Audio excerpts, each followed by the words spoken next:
요한계시록은요 이렇게 시작해요. 예수 그리스도의 계시가 하나님께서 그에게 주사 반드시 속히될 일을 그의 종들에게 보이시고 그 천사를 그종 요한에게 보내서 지시하신 것이다. 요한은 하나님의 말씀과 예수 그리스도의 증거, 곧 자기가 본 것을 다 증거해야 합니다. 이 책의 예언의 말씀을 읽는 자와 듣는 자들과 그 안에 기록된 것을 지키는 자들이 복이 있으니 때가 가까우니라. 정말 멋있는 선포 아닙니까? 여기서 이 요한계시록이 무엇인가 답이 나오잖아요. 요한계시록은 예수 그리스도의 계시를 기록하는 거예요. 그럼 우리가 계시가 뭔가 알아야 되잖아요. 그래야 이 요한계시록을 이해할 수 있겠죠. 그리고 이 세 절에서 우리에게 결론을 다 말씀하시고 계세요. 결론은 지키라. 지키는 자들이고 지키는 것입니다. 그리고 이제 요한계시록의 끝장인 22장도 지키라. 이걸로 끝나는 거예요. 결국 오늘 뭘 지켜야 되는가 그걸 찾아내면 되는 거겠죠.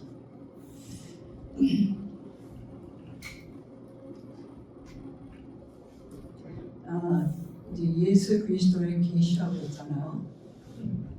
그런데 요한이 그거를 이제 해석을 어떻게 내리고 있느냐 하면은 하나님의 말씀과 예수 그리스도의 증거라고 이렇게 해석을 내렸어요. 그러니까 예수 그리스도의 계시는 무엇인가 하면 하나님의 말씀이 예수 그리스도를 통해서 증거된 것입니다. 다른 말로 하면 하나님께서 예수 그리스도 안에 계셔서 예수를 통하여 행하시고 말씀하신 게 계시록이에요. 약속하신 것을 그분이 예수를 통해서 행하신 거죠. 그러니까 예수님께서 요한복음 14장에 귀중한 말씀을 하셨어요. 나는 아버지 안에, 아버지는 내 안에. 나는 스스로 말하는 것이 아니오 내 안에 계신 아버지께서 행하시는 것이라 말씀하시는 것이다. 나는 내 말을 안 한다. 예수님. 다른 말로 하면 그리고 또 뭐라고 하냐면 너희들도 나를 믿으면 나와 같은 일을 할 수 있다. 나보다 더 큰 일도 할 수 있다. 왜냐하면 내가 아버지께로 가기 때문이다. 그렇게 말씀하시거든요. 그러니까 예수님이 이 말씀을 하신다는 것은 뭘 얘기하냐면 온전한 인간으로 오셨어요. 인간의 몸으로. 인간의 한계성 안에 사시는 겁니다. 그러니까 나도 우리 너희 모든 자와 같이 인간의 한계성에 100% 그렇게 살았다는 거지. 그렇기 때문에 내가 기적을 행하거나 내가 뭐 엄청난 지혜를 선포하거나 그럴 능력이 없다는 거예요. 내 안에 계신 하나님이 다 주셨다는 거예요. 100%. 근데 다만 그분은 죄가 없기 때문에 100%가 다 나갈 수 있는 것이고 우리는 그렇지 못한 거예요.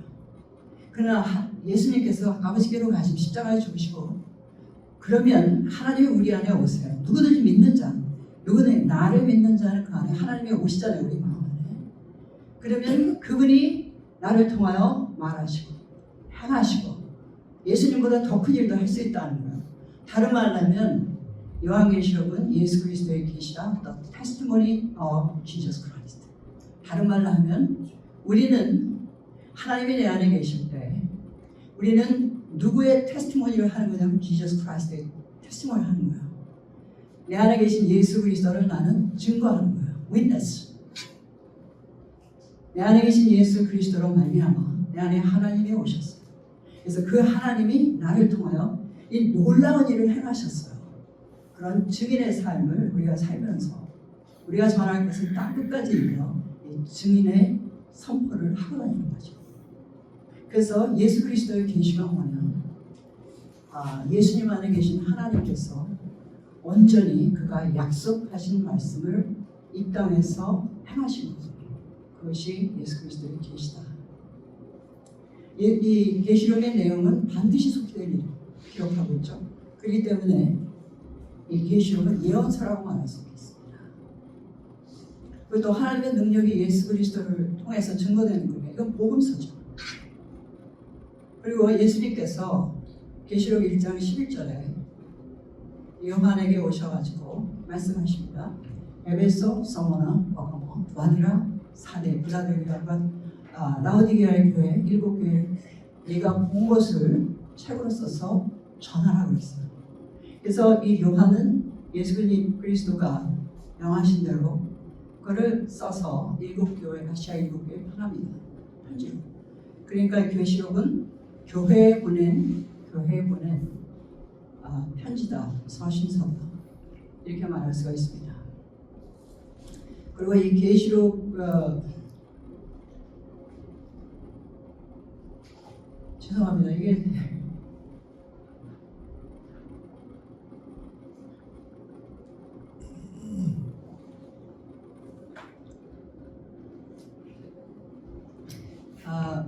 그리고 이 요한계시록은 그의 종들에게 보이시기 위해서 기록한 책이잖아요. 그 종들. 그러니까 그의 종들이 이것을 읽고 섬기는 교회의 성도들에게 들려줘서 그리고 그 성도들이 그 안에 기록된 것을 지키게 하는 거예요. 지키게 한다는 게 뭐냐면 마음에 간직하게 하라는 것입니다. 그러니까 행위로 뭘 지킨다는 게 아니라 그 들은 것을 마음에 간직하고 파수꾼처럼 경성함으로 깨어서 시대를 알고 준비하라는 것이죠. 그렇게 하기 위해서 주의 종들에게 보내는 것입니다. 그럼 오늘 주의 종들은 기가 막힌 소명을 받은 거죠. 이 많은 맨하탄에서 얼마나 많은 성도들 사람들이 걸어다닙니까? 주의 종들이 저들에게 이걸 알려줘서 파수꾼의 경성함처럼 깨어일어나 시대를 분별하고 그리고 이 안에 기록된 것을 지키라. 왜냐하면 때가 가까웠기 때문이다. 그래서 이것이 주의 종들에게 교회들에게 오는 서신서. 그러니까 계시록은 복음서고 예언서이며 서신서라는 걸 알 수가 있겠죠.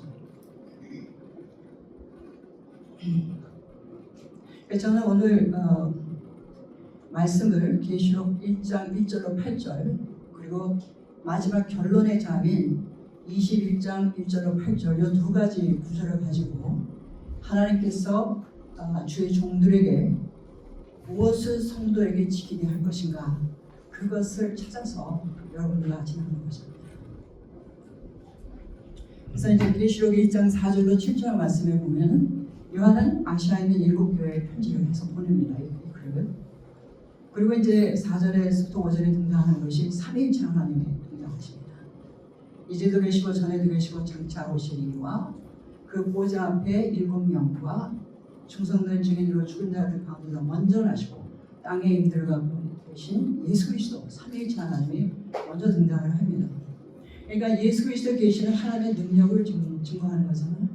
그러니까 계시록이 시작하면서 제일 중요한 것이 뭐냐면 가장 중요한 단어를 들으면 하나님의 보좌겠죠.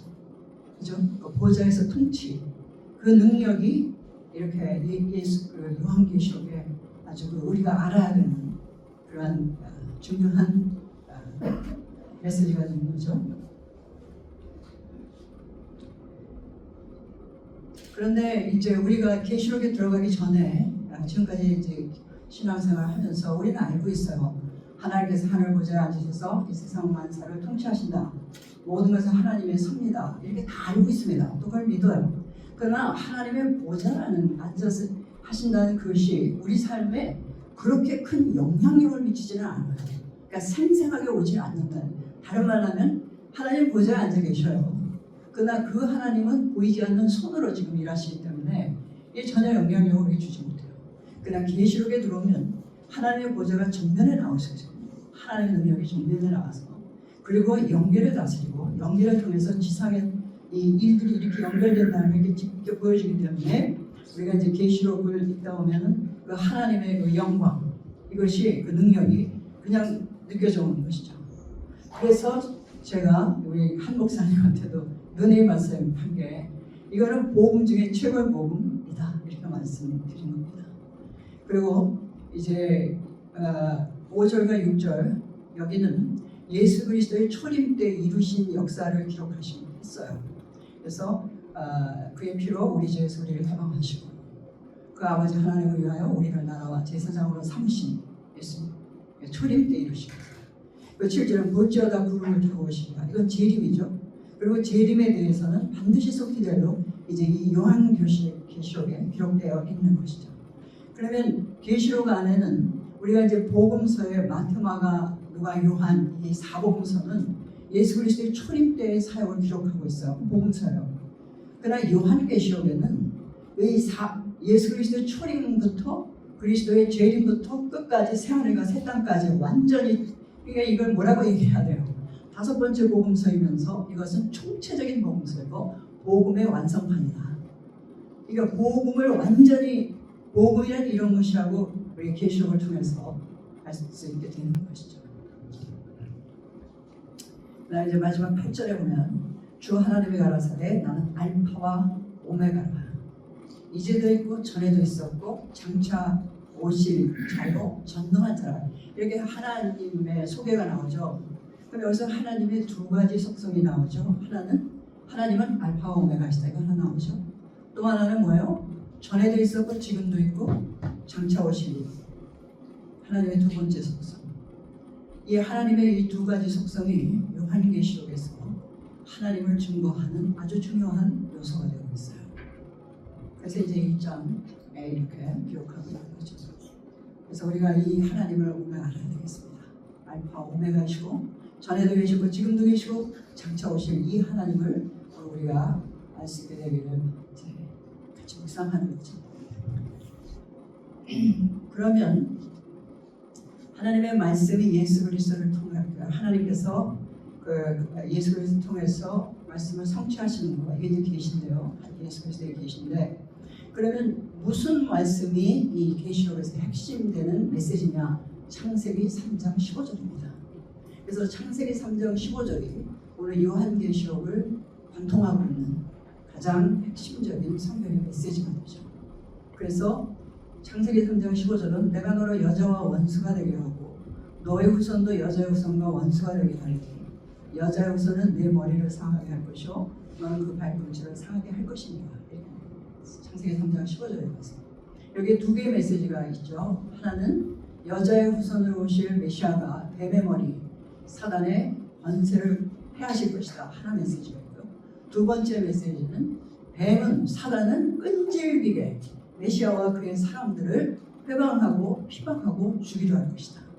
그래서 이 두 가지의 이런 영적인 이러한 것이 계시록 안에 계속 반복해서 이렇게 나오고 있어요.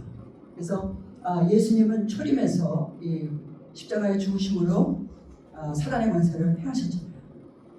그렇죠? 그리고 이제 그걸 이제 초림에 2000년 전에 있는 건데 우리는 그 초림에 십자가의 갈보리 언덕 그것만 기억하지 이 십자가가 영계에서 어떤 파장을 갖고 있었는지는 이 계시록에 와야 알 수 있는 거죠. 그리고 이제 이 세상에 대한 심판은 예수님께서 재림하셔서 그리고 이제 그 기간 계속 동안에 영적인 그런 공격이 있는 것입니다. 그러니까 창세기 3장 15절을 창세기 3장 15절과 그것이 예수 그리스도를 통해서 성취되는 그것을 아주 참 정확하게 잘 기록하고 있는 것이 계시록 12장이에요. 계시록 12장에 이 창세기 3장 15절이 이것이 이 계시록의 핵심 말씀이구나를 이해할 수 있는 이제 그런 장이 되죠. 요한계시록 12장 1절로 6절을 먼저 보면 하늘에 큰 이적이 보이니 해를 입은 한 여자가 있고 그 발 안에 달이 있고 그 머리에 12별의 면류관을 썼고 또 이 여자가 아이를 베어 해산하게 되면 아파서 애써 부르짖더라. 하늘에 또 다른 이적이 보이니 한 큰 붉은 용이 머리가 7며 뿔이 10이라 그 여러 머리에 7면류관이 있는데 그 꼬리는 하늘별 3분의 1을 끌어다가 땅에 던지더라. 용이 해산하는 여자 앞에서 그가 해산하는 그 아이를 삼키고자 하다가 그 여자가 아들을 낳으니 이런 장차 철장으로 왕국을 다스릴 남자라 그 아이를 하나님 앞과 그 보좌 앞으로 올려보니라. 그 여자가 광야로 도망하며 거기서 1260일 동안 저를 양육하게 하여 하나님이 예비한 곳이 있더라. 그리고 이어서까지 구절하면서 두 개의 큰 이적이 하늘에 있어요. 하늘에 보이는 두 개의 큰 이적은 첫째 해를 입은 여자, 그리고 달을 밟고 12별의 말구안을 쓴 여자가 하나 나오죠. 그리고 남자아이를 해석합니다. 두 번째 하늘에 있는 큰 이적은 일곱 머리 열뿔 가진 큰 붉은 용이 나오고 있습니다. 그러면 일곱 머리 붉은 열뿔 가진 큰 그 용은 일곱 머리라는 것은 지금까지 그 역사 안에서 쭉 지금까지 있어왔던 제국들을 말하는 거예요. 그 제국들을 말하는데 제국들이 시대를 잃으면서 이름은 그 제국들은 변했잖아요. 이름이 다 바뀌잖아요. 지금은. 그러나 그 모든 제국들이 한 몸에 붙어 있잖아요. 큰 붉은 용. 그렇죠? 그러면 우리가 부인할 수 없는 기록된 하나님의 말씀이 그러므로 컨클루전이 어떻게 나옵니까? 세상의 본질은 붉은 용이다. 이렇게 나오는 거잖아요. 그러니까 이건 제가 말하는 게 아니라 제가 여기 기록된 것을 그러므로 논리적으로 여러분에게 같이 추론해 들어간 거예요. 세상의 본질은 붉은 용이다. 이렇게 되는 거예요. 아무리 예쁘게 포장을 해도. 그리고 또 다른 이적은 해를 입은 여자가 있죠. 근데 이제 두 개의 이적 제가 이제 말씀을 드렸고요. 그래서 우리가 이 일곱 머리 열불 가진 붉은 짐승은 세상 번세를 하면서 우리가 이제 추론해서 알게 됐습니다. 그러면 이 해를 입은 이 여자는 누구냐 할 때 여러 가지 다른 해석들이 이해가 있어요. 다 맞는 얘기지만 조금씩 미흡해요. 이것은 교회이다. 교회이죠. 그러나 교회만은 또 아니에요. 이것이 이스라엘이다. 이스라엘입니다. 그러나 이게 또 이스라엘을 세상에 알고 있는 그 이스라엘이 또 아닌 거예요. 그러면 이것은 누구냐? 지금 이 여자가 해석한 남자는 예수 그리스도가 분명하죠. 그의 죽으심과 그리고 부활과 승천이 기록되어 있잖아요. 12장 안에. 그러니까 이분이 예수 그리스도인데 예수 그리스도는 반드시 이스라엘에서 오셨어요. 이스라엘에서 나왔어요. 그렇죠. 그러니까 이스라엘이다. 존 메가드 목사님은 이걸 이스라엘로 해석하시더라고요. 지금 이스라엘, 팔레스타인에는 저 이스라엘로 그 오랜 전통을 가지고 있는 그 이스라엘로 해석을 하시더라고요. 그런데 이 이스라엘은 지금 우리가 알고 있는 그런 이스라엘이 아니라 육적인 이스라엘이 아니라 이것은 영적인 이스라엘이 되어야 되는 거예요. 그렇죠? 그러니까 다른 말로 하면 이스라엘 교회 이렇게 되는 거죠. 우리가 교회하면 이방인들로 된 교회들이 있잖아요. 저와 여러분이 소속되는. 그러나 이스라엘로 된 교회, 이스라엘 교회, 다른 말로 영적인 교회, 영적인 이스라엘이 되는 거죠. 그래서 이 여자는 누구냐? 영적인 이스라엘이다. 그럼 왜 영적인 이스라엘인가? 예수 그리스도는 이스라엘에서 탄생하셨어요. 예수 그리스도는 육신으로는 다윗의 혈통으로 이스라엘을 통해서 오셨습니다. 그러나 그분은 성령으로 잉태되신 분이에요. 이스라엘 속에서 성령으로 잉태되신 분은 그분 한 분밖에 없어요.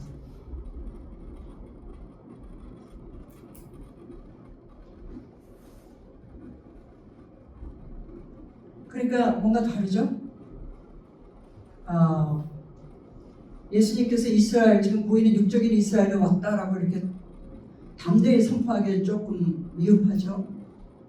그러면 이 이스라엘이라는 이름이 어디서 왔는가? 창세기 32장에 보면 야곱의 그 고향으로 돌아가는 이야기가 나오잖아요.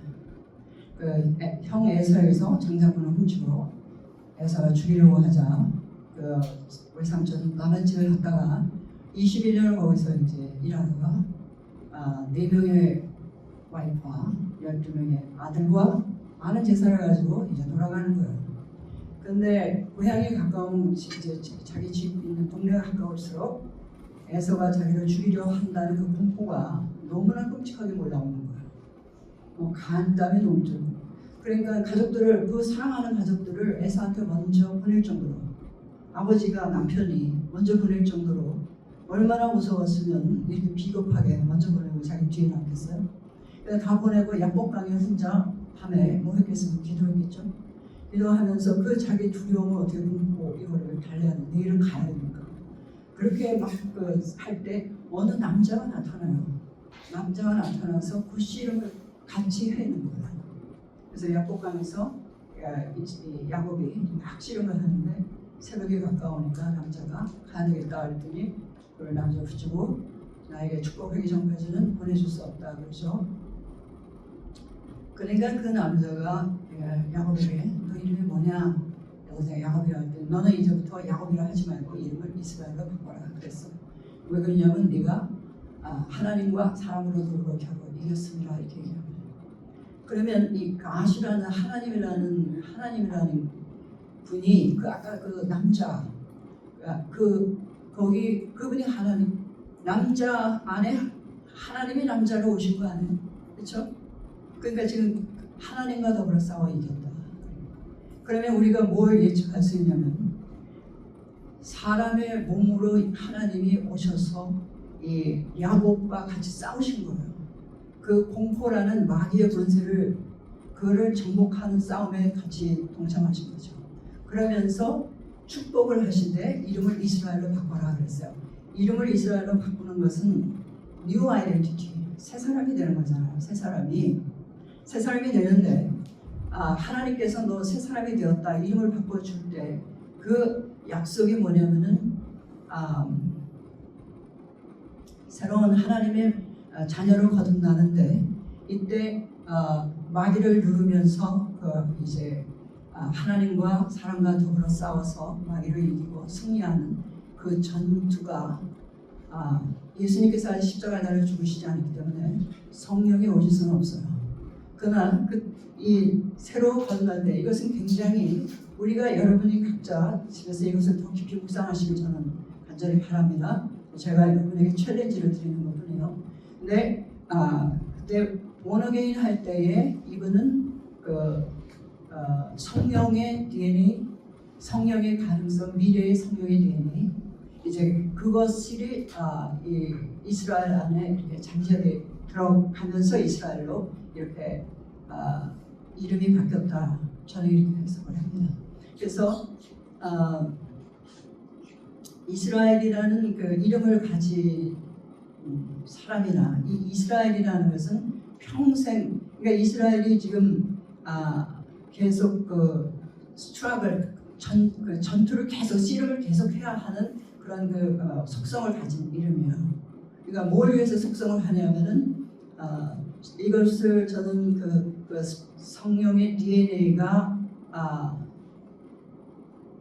DNA로 거듭난 사람이 되기 위한 진통이라 저는 그렇게 해석을 합니다. 그러니까 성령의 DNA가 잉태되고 성령이 잉태되고 그것이 성령의 사람으로 변화되기 위해서 진통하는 것이 이 이스라엘이라는 이름의 이름이 갖고 있는 그 속성이다. 이렇게 저는 해석을 하는 거예요. 그리고 성령이 거하는 집을 우리가 교회라고 합니다. 그렇죠? 성령이 거하는 집을 교회라고 하면 오늘 성령의 DNA, 그 가능성을 가지고 성령의 DNA가 들어있는 이스라엘은 우리가 또 하나의 교회, 이스라엘이 교회인 거죠. 그죠? 교회는 되지 않았지만 그 미래의 교회라는 것을 이스라엘이라는 이름이 내포하고 있는 거예요. 그래서 우리가 교회가 뭐냐 할 때 영적인 이스라엘이에요. 이렇게들 많이들 얘기하는데 이제 그걸 어떻게 해석하냐면 교회 지금 우리가 있는 이방인으로 된 이 교회가 이스라엘을 대치시켜갖고 이스라엘을 대치해서 영적인 이스라엘이 우리가 되었고 이스라엘은 더 이상 존재하지 않는다. 뭐 이런 식으로 이제 해석이 돼요.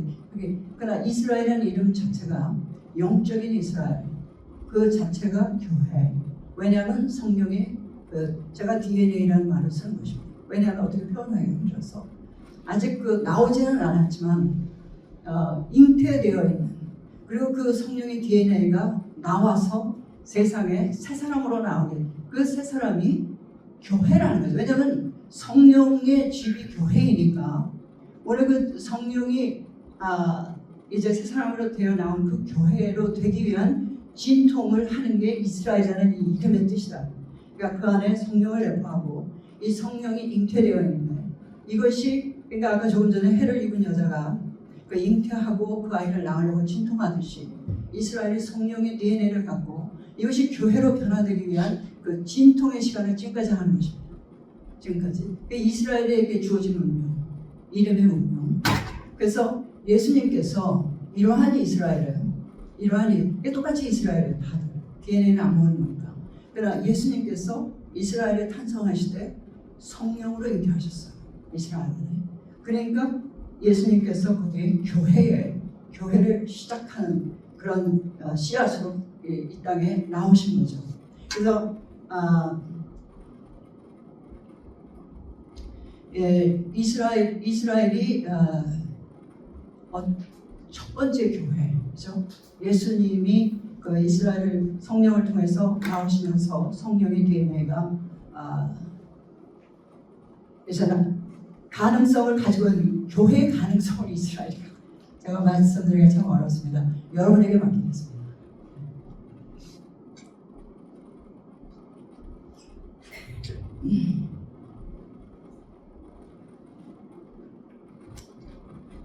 그래서 성령을 이스라엘은 그 안에 이미 성령을 갖고 있는 성령의 DNA를 갖고 있는 존재들이에요. 이스라엘이라는 이름 자체가. 그러니까 언제든지 나올 수가 있는 거예요. 근데 예수 그리스도를 영접해야 돼. 예수 그리스도의 피로 말미암아 이제 이 DNA가 교회로 변화되는 거죠. 이스라엘 교회로 변화될 때 우리 그것이 영적인 이스라엘이 되는 것입니다. 그럼 오늘 여기 해를 입은 여자가 누구냐면 바로 영적인 이스라엘에게서 예수 그리스도가 탄생하는 거죠. 그 성령의 DNA 거기에 예수님 하나님께서 성령의 생명을 주시고 나온 그러니까 훗날 이스라엘도 이제 그렇게 되는 거죠. 그리고 거기서 출발한 교회가 이제 이방인들에게 넘어가서 이제 이방인들로 만나고 오늘날 2000년의 역사를 지나고 그리고 이스라엘은 복음과 교회에서 눈이 떨어진 채로 세월이 지금까지 온 것입니다.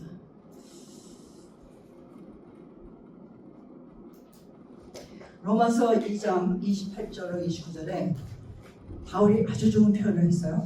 대저 표면적 유대인이 아니고 표면적 할례가 아니라 오직 이면적 유대인이면 할례는 마음에 있지니 성결에 있고 율법에 있지 아니하니라 의문에 있지 아니하니라 그렇게 얘기를 합니다. 그러니까 다 같이 유대인이라 하지만 거기에 육적인 유대인이 있고 영적인 유대인이 있어요. 영적인 유대인이라는 것은 뭐냐면 마음의 할례를 받은 자들이에요. 마음의 할례, 육신의 할례가 아니라 마음의 할례라는 것은 어떻게 받아야 돼요? 예수 그리스도의 피로 받는 거잖아요. 예수가 그 안에 있어서 새로운 아이덴티티로 거듭난 자들, 성령의 사랑으로 거듭난 그게 진정한 유대인이라고 바울이 얘기합니다. 동일한 그 이름이 이스라엘이죠. 그러니까 동일한 다 이스라엘이 동일한 이스라엘이 아니고 우리 예수 그리스도가 그 안에 있어서 성령이 그 안에 있을 때 그것이 진정한 이스라엘이다. 이제 이렇게.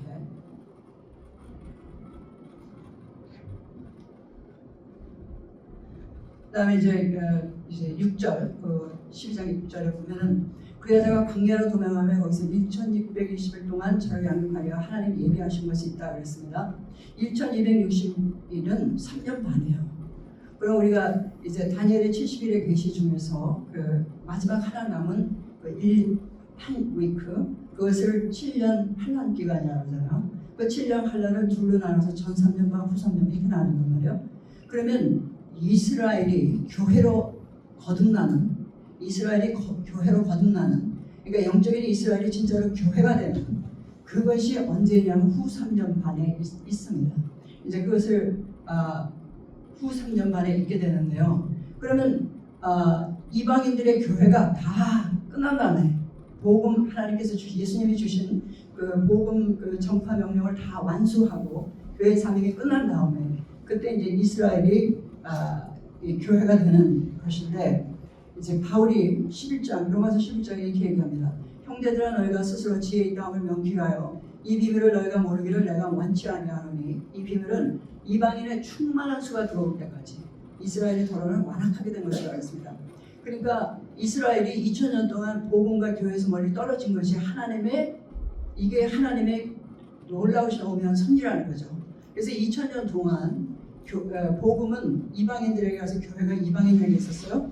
그러나 이스라엘은 교회에서 멀리 떨어지고 오히려 그 바울이 얘기하기를 복음의 원수된 자라고 그랬습니다. 그렇죠? 그렇게 있는 것이 하나님의 그 섭리, 하나님의 놀라운 섭리. 그럼 이 이스라엘은 언제 교회가 되느냐면 이방인의 충만한 수가 들어올 때까지. 이방인의 충만한 수가 들어올 때까지. 그 이방인의 충만한 수는 어떻게 들어오냐면 이방인들이 교회의 사명을 받아서 땅 끝까지 복음을 전하잖아요. 복음을 전하러 다녀서 그 열방의 모든 민족이 그 복음을 들을 때 그때 하나님이 정한 숫자가 다 차는 거죠. 이방인의 수가. 그러면 이제 그때 이스라엘이 구원함을 받는다 이렇게 되는 것입니다. 그래서 지금 그 12장 1절부터 6절 사이에서 1절부터 6절 사이에서 창세기 15장이 어떻게 연결이 되냐면 정확하게 그렇죠? 예수 그리스도 여자 후손을 메시아를 대문 핍박하는 거 장면이 나오고요.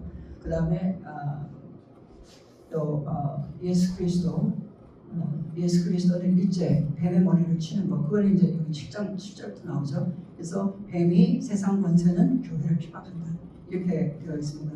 그러면 이제 계시록 그 12장의 10절부터 9절의 말씀 하늘의 전쟁이 있으니 미가엘과 그의 사자들이 용으로 더불어 싸워서 용과 그의 사자들도 싸우니 이기지 못하여 다시 하늘에서 정했을 것을 찾지 못하니라. 큰 영이 내어주고 이 옛뱀 마귀라고 하고 사단이라고 하는 온천하를 깨는 자라 땅으로 내어주기니 그의 사자들도 정확히 내어주기라고 했습니다.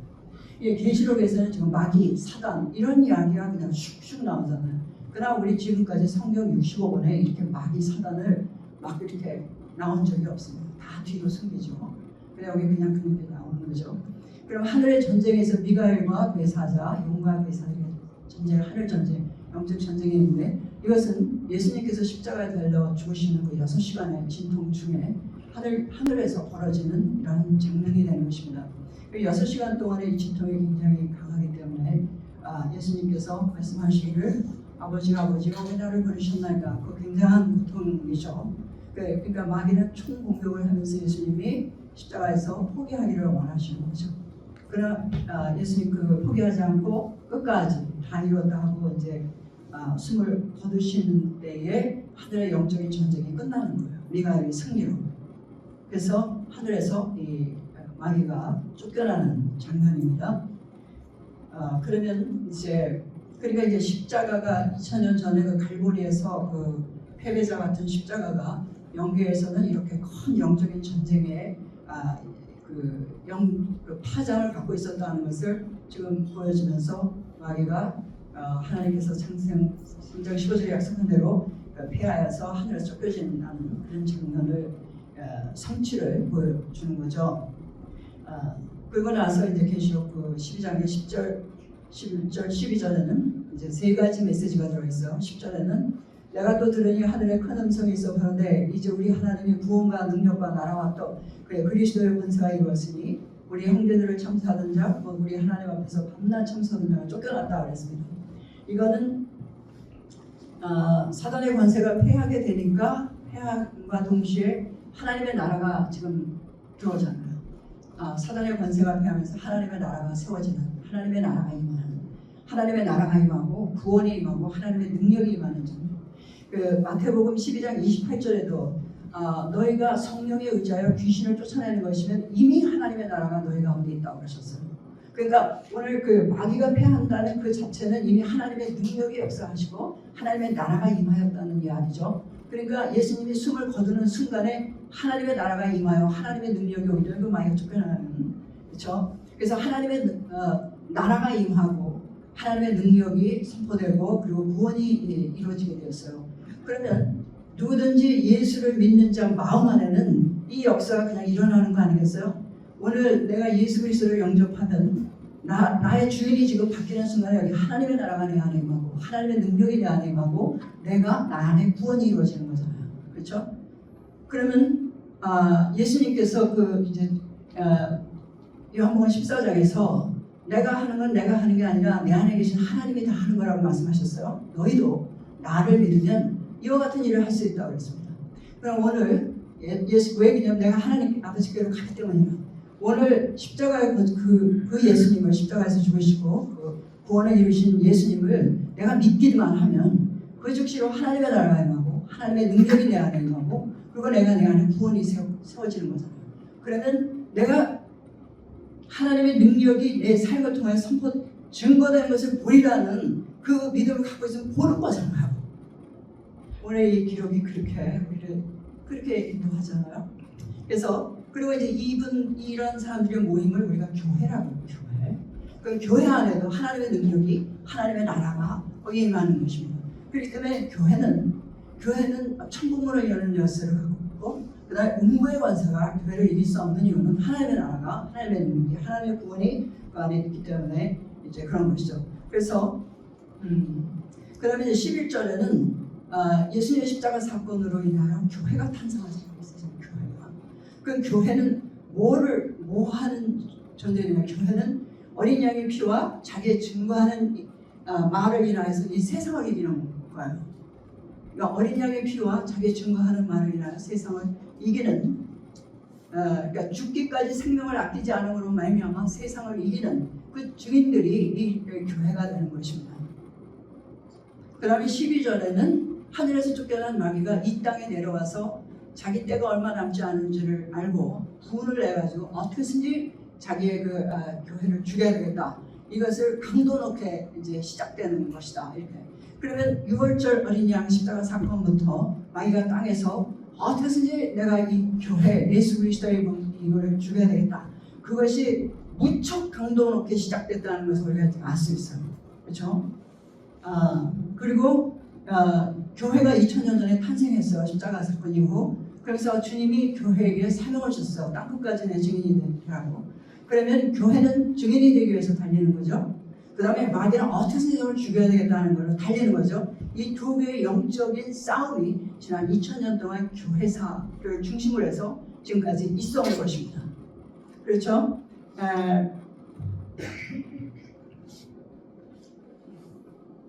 그러면서 교회는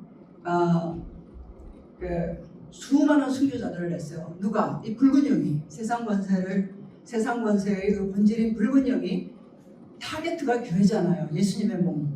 그러니까 그 교회를 죽이기 위해서 계속 수많은 순교자들이 이제 나오게 되는 것이죠. 그래서 오늘 요한계시록 12장 이 10절, 12절, 3절에는 세 가지의 메시지가 들어가 있어요. 하나는 십자가와 동시에 하나님의 나라가 임했다는 것. 그 다음에 두 번째는 교회가 탄생하고 교회가 세상 권세를 이기는 그리스도의 증인이라는 것. 그 다음에 세 번째는 이 붉은 영이 더 그 어느 때보다도 더 그 자기의 실력을 발휘해서 교회를 죽이려 한다는 것입니다. 그래서 2000년부터 이 붉은 영은 5만 가지 작전과 5만 가지 지혜와 자기의 모든 그 지식 얼마나 총명합니까? 그러고 싶으니까 그거를 총 발휘해서 2000년을 발전시켜 온 것입니다. 그 다음 교회는 땅끝까지를 복음을 전해서 2000년 지금 끝마무리 여기 다 와 있어요.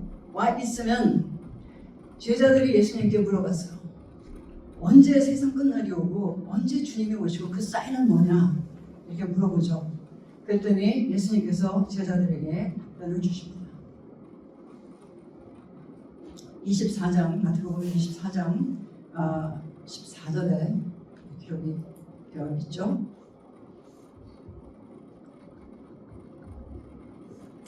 마태복음 24장 14절에 이 천국 복음이 땅 끝까지 이르게 되면 그제야 끝이 오리라 이렇게 말씀하셔요. 그러면 이게 사인이에요. 왜냐하면 제자들이 묻는 것에 대한 질문에 답변으로 복음이 땅 끝까지 천국 복음이 땅 끝까지 이르면 그제야 끝이 오리라 내가 오리라 이렇게 되는 것입니다. 그러면 우리는 지금 이 시대를 봐야 되는 거예요. 복음 그 교회의 복음 전파 선교 사명이 지금 어디까지 왔는가? 이게 키죠, 키. 어디까지 왔어요? 아직도 복음 전할 나라가 전 세계에 많이 있나요? 아니면 다 전파됐나요? 이것을 우리 주의 종들이 정확하게 분별해야 되는 것입니다. 선교 시대가 끝났느냐? 아직도 할 일이 세상에 많이 남았느냐? 만약에 이것이 선교 시대가 지금 거의 마무리 단계라고 이것을 깨달을 수 있다면 아니면 계시록을 통해서 내가 이 선교 시대를 제대로 파악할 수 있는 어느 시대가 왔는지를 파악할 수 있다면 이 시대를 분별할 수 있게 되는 것입니다.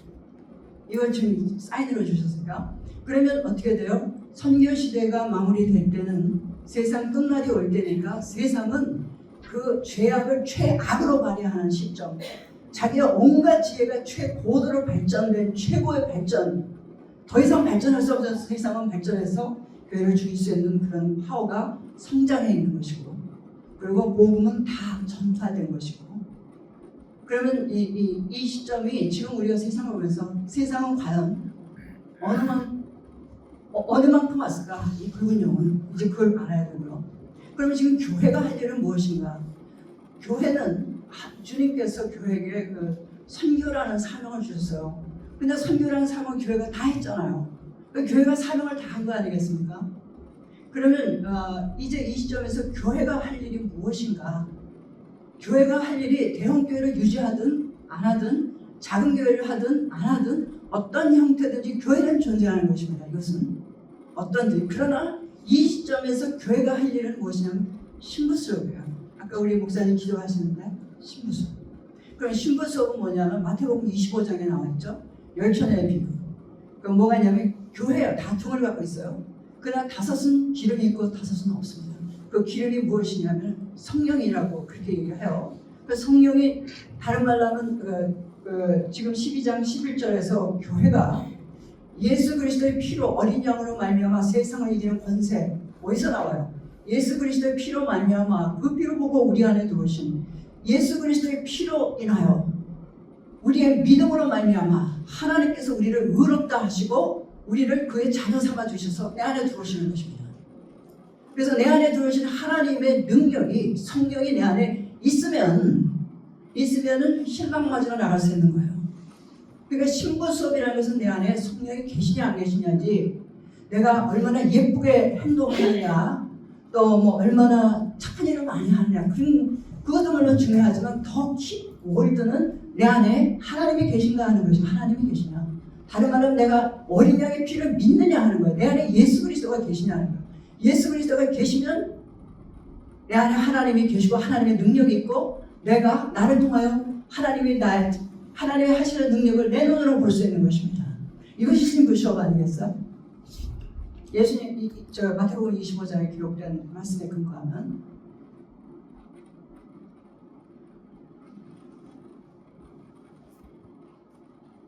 그러면 이제 계시록에서 보면 이제 세상이 선교 시대가 다 끝나고, 그리고 세상은 최악으로 이렇게 핍박할 수 있는 그 실력을 갖추게 되고, 교회는 이제 신부 수업에 들어가게 되는 그 시점에 시작되는 것이 7년 환란입니다. 7년 환란. 이것은 7년 환란은 계시록 8장에 23절에 이렇게 기록되어 있어요. 내가 또 보고 들으니 공중에 날아가는 독수리가 큰 소리로 내어 화가 있으리라. 이후에 세 천사가 불 나팔소리를 인하는다 그랬습니다. 이 세 개의 화, 5번째 나팔, 6번째 나팔, 7번째 나팔은 세 개의 화라고 불러요. 그러니까 첫째 나팔, 둘째 나팔, 셋째 나팔, 넷째 나팔은 그냥 나팔이에요. 나팔은 심판인데. 근데 이건 5번째, 6번째, 7번째는 화. 이것이 7년 환란인데, 첫째 환란, 둘째 환란에 우리가 이제 9절부터 계시록 9장부터 11장 안에 첫째 화와 둘째 화가 기록이 되어 있어요. 그리고 이제 그 이후에 이제 셋째 화가 나오는데, 여기서 강조되고 있는 숫자가 뭐냐면 3년 반, 1260일. 이런 것들이 42주, 이런 것들이 42개월, 이런 것들이 이제 강조가 되는 3년 반이라는 그 7년을 강조하는 메시지죠. 그래서 첫째 화, 둘째 화는 전 3년 만에 있고요. 이 셋째 화는 후 3년 만에 있게 되는데, 이것이 시작되는 시점이 어디예요? 그러니까 이 7년 환란이라는 것은 어마어마한 환란이잖아요. 인류 역사 이래 이런 환란이 없다고 그러잖아요. 이런 어마어마한 환란이 지금 다가오는 거예요. 첫째, 둘째 환란은 그래도 낫습니다. 그러니까 이 셋째 환란은 인간이 감당할 수 없는 환란이라고. 하나님이 인간을 불쌍히 여겨서 그거를 줄여주지 않으면 도저히 인간은 이길 수 없는 그런 환란이 지금 다가오고 있다는 거예요. 7년 환란이. 그러면 이 7년하는 언제 시작되느냐? 과연 선교 시대가 끝났느냐를 보는 거예요. 선교 시대가 마무리가 됐느냐, 이거를 주의 종들은 정말 정확하게 파악해야 된다고 저는 생각합니다. 이건 주의 종으로 부른 자들의 사명이라고 저는 생각해요. 그래서 이것을 정확하게 파가지고 만약에 이게 선교 시대가 끝난다라고 지금 판단했으면 지금 내가 우리 성도들이 이렇게 나서서는 안 되는 거 아니야? 어떻든지 예수의 피로 말미암아 그 안에 성령이 차고 넘쳐야 되고 성령의 불이 있어. 이게 있어야 예수 그리스도를 재림을 오시는 주님을 맞이할 수 있는 신부가 되는 거잖아요. 그러니까 이 7년 환란이 언제 시작되느냐, 이것을 분별하는 것은 주의 종들에게 절대적인 책임이에요. 그렇기 때문에 계시록이라는 책이 주의 종에게 주는 책이에요. 주의 종에게 주시는 이유는 성도들에게 듣게 하여서 그들로 이 안에 기록된 것을 마음에 간직하라고, 그리고 파수꾼의 경성함처럼 깨어서 세상을 바라보면서 준비하라고. 그렇기 때문에 계시록은 가장 아주 강력한 단어들을 씁니다. 하나님의 보좌, 마귀, 사단, 막 뱀, 용, 음녀, 이렇게 무서운 큰 단어들을 쓰는 이유는 우리를 자꾸 깨어 일으켜 주시는 것입니다.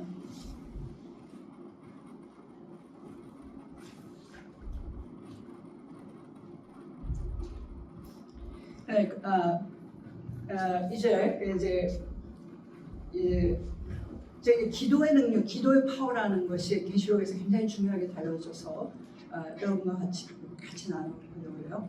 이 순교자들의 기도가 요한계시록 6장에 이제 등장하는데요. 이 일곱 개의 인을 뜰 때, 이제 그 다섯째 인을 뜰 때 순교자의 기도가 나와요. 계시록 6장 9절 11절에 다섯째 인을 뜰 때 내가 보니 하나님의 말씀과 저희가 가진 증거를 인하여 죽임을 당한 영혼들이 제단 아래 있어 큰 소리로 불러 가로되 거룩하고 참되신 대주자여, 땅에 거하는 자들을 심판하여 우리 피를 신원하여 주지 아니하시기를 언제까지 하시겠나이까? 하나님께 이런 기도를 드립니다. 우리 피를 신원하여 주지 않기를 언제까지 하겠습니까? 했더니 하나님의 답변이, 하나님이 우리 기도를 지금 다 들어주고 다 지금 답변하시잖아요. 답변이 뭐냐면은 잠깐 기다리라고, 잠깐 쉬라고. 저희 동무종들과 형제들도 자기처럼 죽임을 받고 그 수가 차기까지 하나님이 그 수를 갖고 있어요. 아까도 그 로마서 11장에 말씀하시잖아요. 그 수가 차기까지라고. 여기서 수가 찰 때까지 기다리라는 거예요. 그러니까 하나님께서 그 수가 차는 때, 그때에 이제 세상 마지막 심판이 부어지겠다 그랬습니다. 그럼 그 수가 어떻게 차느냐, 우리가 알아야 되겠죠. 그 수가 어떻게 차느냐. 선교가 땅끝까지 가면, 땅끝까지 다 가게 되면 그 수가 채워지겠죠. 그렇죠? 그리고 그 시점은 우리가 정확히 없기 때문에 100% 채워졌느냐 안 채워졌느냐, 그거는 우리가 정확하게 내일 주님의 재림이 7년 안에 이렇게 말할 수 없는 것처럼, 그러나 우리가 가늠을 하는 것입니다. 여기 성경의 그 사인을 가지고.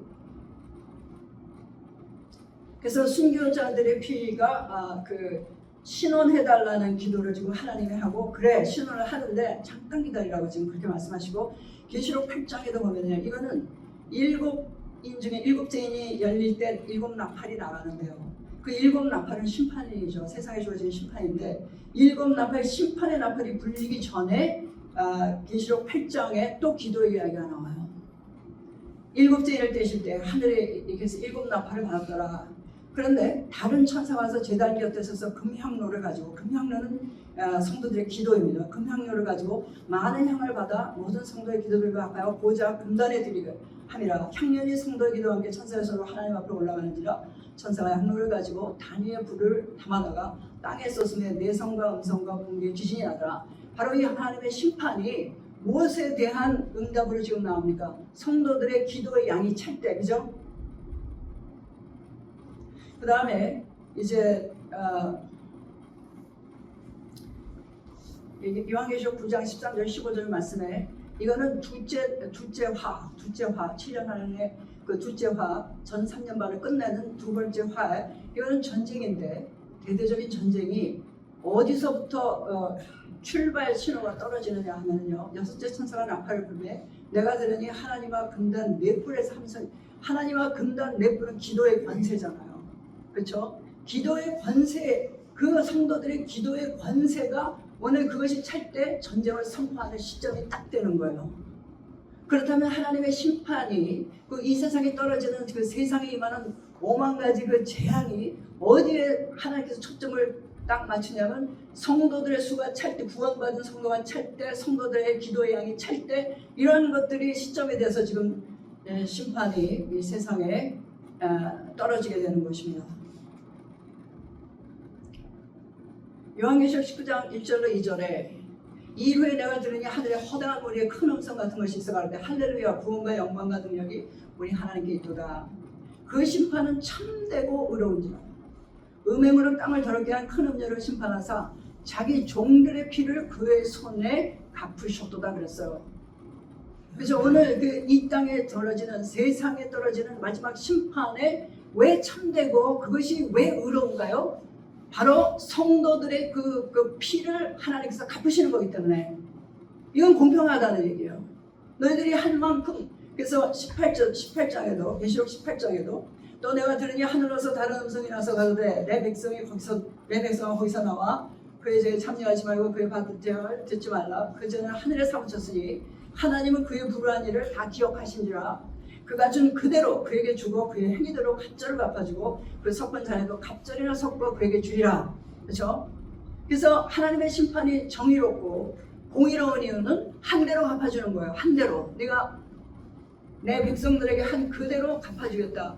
그 내 백성들의 기도가 그 양이 그것이 나에게 증거가 심판의 정당한 증거자료가 되는 것이죠. 그 다음에 이제 십자가로 말미암아 그리스도의 권세가 세워졌다고 12장 10절에 말했어요. 그럼 무슨 권세냐면 심판의 권세를 예수님이 받는 거예요. 십자가의 죽으심으로. 네, 그것이 계시록 5장 요한복음 5장 27절에도 나왔어요. 예수님이 인자가 됨으로 말미암아 그 심판의 권세를 받았다고 그랬어요. 예수님이 인간의 몸으로 입고 오신 건 십자가에 죽으시고 마귀의 뱀의 머리를 치기 위해 오신 거잖아요. 창세기 3장 15절을 완성시키기 위해 오셨고 사단의 권세를 치기 위해 오셨어요. 그 십자가에 죽으심으로 그 영계에서 벌어지는 사건을 우리가 읽었습니다. 그러면 그 결과 하나님께서 예수님에게 주신 것이 뭐냐면 심판의 권세입니다. 그래서 그 요한복음 5장 27절 인자됨으로 인하여 심판의 권세를 얻으셨다 그랬어요. 그러면 계시록 5장 9절로 계시록 이제 1자 요한계시록 5장에 예수님께서 이제 그 어린 양으로 십자가에 죽고 이제 하늘에 올라오셨습니다. 그런데 보니까 하나님의 오른손에 7인으로 봉인된 책이 딱 들려 있어요. 그래서 요한이 그 책을 이렇게 보고 있는데 천사가 말하기를 하늘 위에나 땅 아래나 그 천에 어디에 저 책을 받아서 그 인을 뗄 자격을 갖춘 사람이 없다고요. 그러니까 요한이 막 물어요. 대성통곡합니다. 왜냐하면 저 책이 그게 심판의 책이라는 거예요. 왜냐하면 저 책이 저거를 열어야 지금 로마가 심판을 받을 텐데 땅에 심판이 벌어지는데 저걸 뗄 자가 없다는, 그러니까 그것이 이제 심판의 책인 것입니다. 그런데 장로 중에 하나가 말하기를 울지 말라 유다 지파의 사자 다윗의 뿌리가 이겼노라 이렇게 얘기를 해요. 그래서 자기가 요한이 보니까 보좌와 네 생물과 장로들 사이에 어린 양이 섰는데 일찍 죽임을 당한 것 같더라. 그 일찍 죽임을 당한 것 같은 어린 양 예수 그리스도 십자가로 말미암아 심판의 권세를 받은 거예요. 그렇기 때문에 하나님으로부터 그 7인으로 봉인된 그 책을 받는 거예요. 그래서 어린 양이 나와 보좌에 앉으시니 오른손에서 책을 취하니라. 이게 5장에 기록된 말씀이죠. 그래서 6장부터는 이제 드디어 심판, 반드시 속히 될 일이 이제 시작이 되는 것입니다. 그래서 인을 하나씩 떼는 게 그 7인이죠.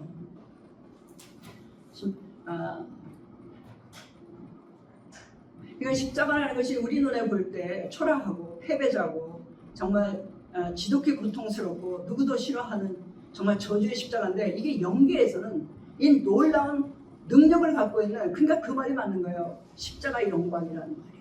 그렇죠? 십자가의 영광인 것입니다. 그래서 어린 양이 나와서 하나님에서 그 심판의 책을 딱 받는 순간에 온 우주 만물이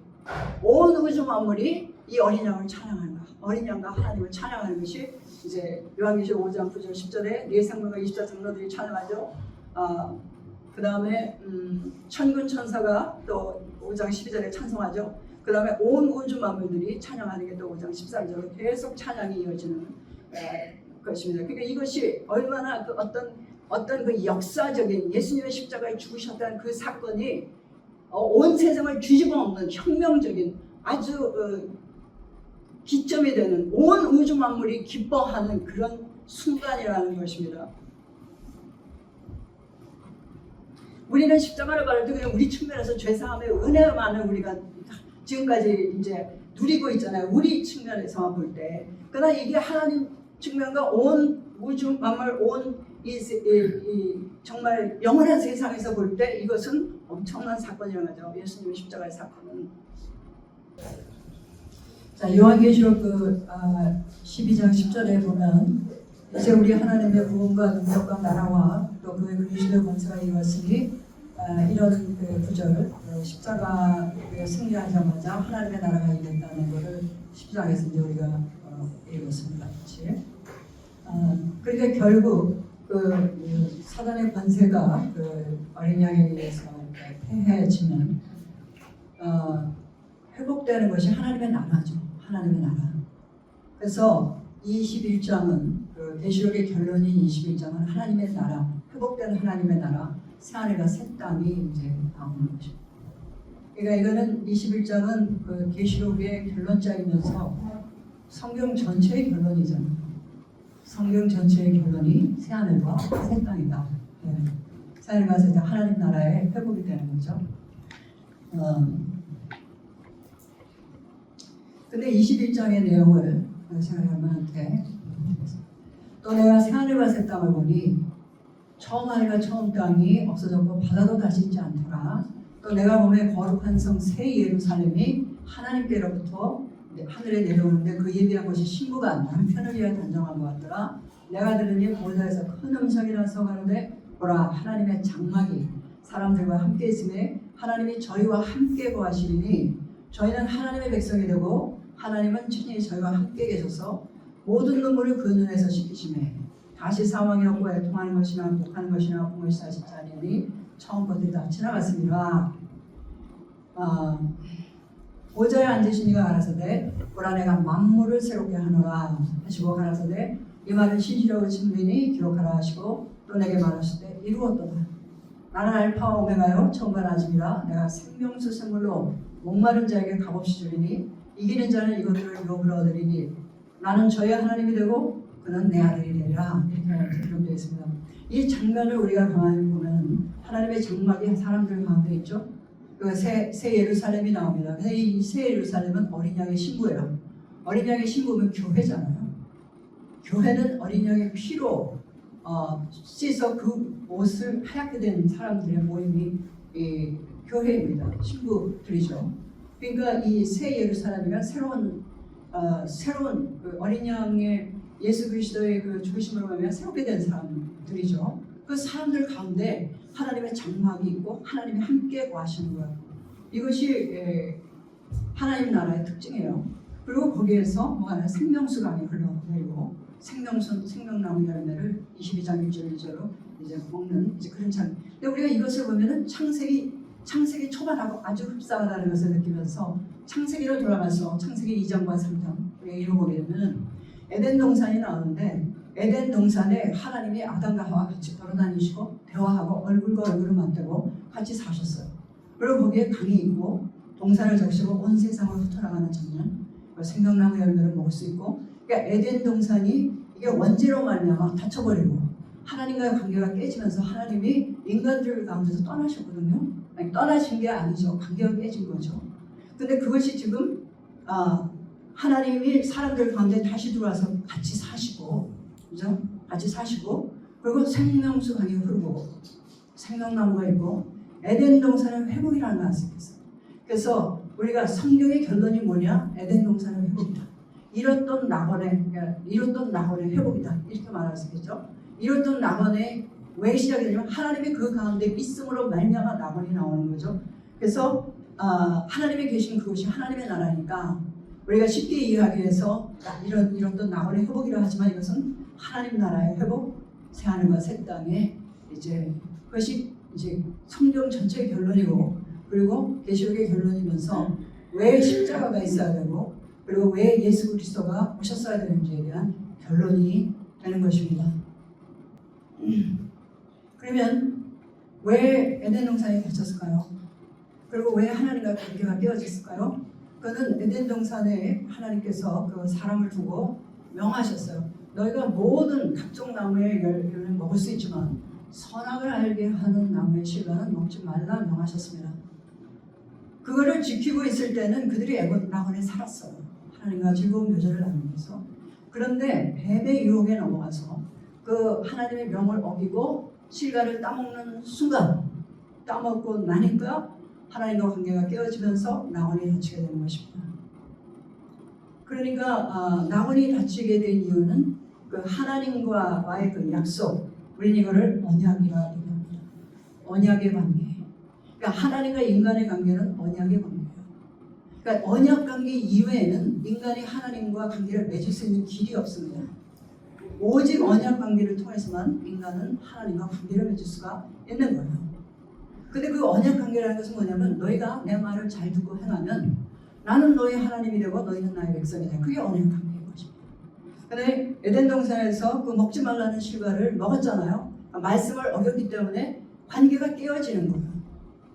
관계가 깨어지게 되니까 에덴 동산이 닫혀버리는 것입니다.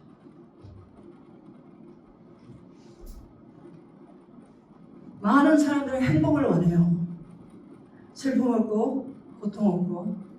그렇기 때문에 이 행복을 찾아서 몸이 부서져라고 일을 해요. 그리고 할 수 있는 모든 걸 다 하려고 그래요. 행복을 얻기 위해서. 근데 행복을 얻는 건 뭐야? 낙원의 삶을 찾아가는 거잖아요, 지금요. 근데 사람들이 착각하는 거. 낙원의 삶은 하나님이 주시는 선물이라는 거예요. 결코 인간이 그 능력으로 찾을 수 있는, 만들어내는 것이 아니라는 것이죠. 이것이 바로 뭐냐? 하나님과의 언약 관계 안에 있는 백성들에게 하나님이 주시는 선물이 낙원입니다. 오늘 잃어버렸던 낙원의 회복은 하나님과 언약 관계가 회복된과 동시에 열리는 거예요. 나는 저희 지금 언약 관계에서 계속 반복되는 말씀이 나는 저희 하나님이 되고 저희는 나의 백성이 되리라. 그리고 내가 그들의 눈에서 눈물을 씻어주고 다시는 고통이 없고 사망이 없고 낙원의 삶인 것입니다. 생명수가 흐르고 생명나무 열매를 먹고 그리고 항상 기쁘고 즐겁게 하나님을 찬양하고. 그러니까 이게 어떻게 이것을 사람들한테 알려줄까 하는 거예요.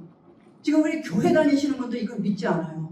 그러니까 주일날 교회 못 나오는 이유, 내가 주일날 안 나오면 보스한테 파이어 당하니까 교회 안 나오는 거예요. 그렇죠?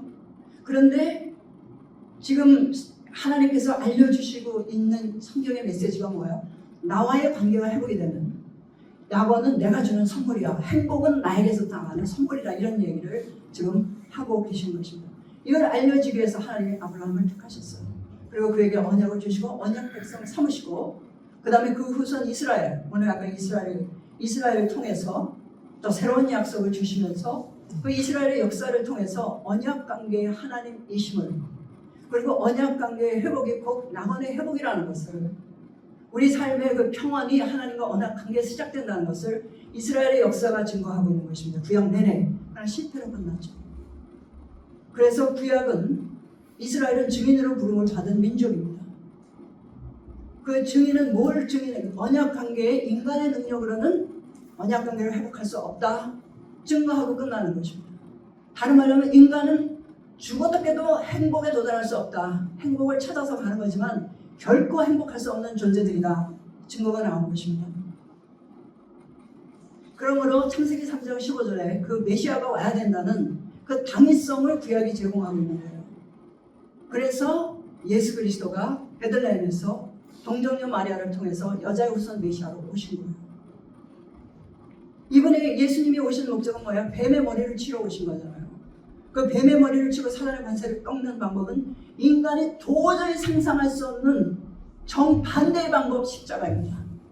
근데 그 십자가가 인간의 눈에는 저주이지만 오늘 하늘의 영광이라는 것을 연계해서 하나님이 보여주시면서 우리가 십자가를 질 때 하늘에 엄청난 그 하나님의 영광이 선포되는 장면, 하나님의 능력이 그냥 임하는 장면을 우리가 읽었습니다. 그렇죠? 그러면 오늘 하나님과의 관계가 회복이 될 때 우리 안에 임하는 것이 낙원인데, 낙원의 첫째 그 증상, 현상이 뭐냐면 하나님의 그들 가운데 거하시는 거잖아요. 하나님의 그들 가운데 거하시고 그들의 눈물을 닦아주시고 지독한 사랑의 관계, 완벽한 사랑의 관계로 맺어주시는 그것이 낙원의 출발점이 되는 거예요.